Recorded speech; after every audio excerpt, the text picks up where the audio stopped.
Ассаляму алейкум, арнамызға қош келдіңіздер. Бүгін сіздермен цветайский алма қосылған пирог дайындаймыз.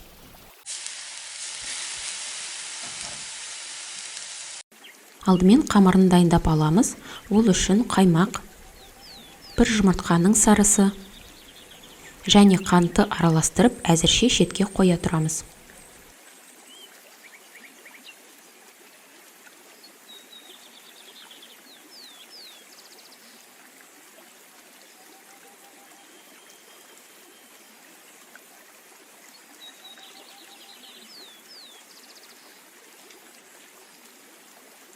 Ал енді суық май мен ұнды араластырып, мінекей осындай крошка жасаймыз. Крошкаға дайындап қойған массамызды құйып, қамыр илейтін боламыз.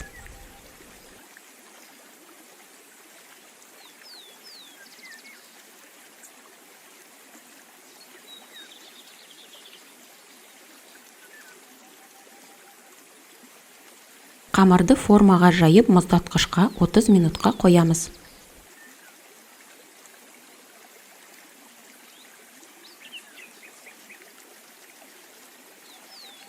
Уақыт өткесін форманы шығарып, үстіне видеодағыдай жіңішке етіп туралған алмаларды тізіп шығамыз. Ал енді салмасын дайындаймыз. Ол үшін шұңғыл ыдыста қаймақты, бір жұмыртқаның ақуызын, бір жұмыртқа, қантты және ұнды жақсылап араластырамыз.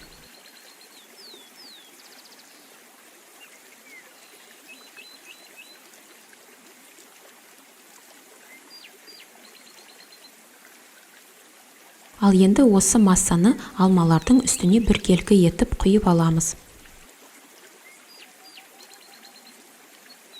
Пирогты қызып тұрған пешке қамыры қызарғанша қоямыз.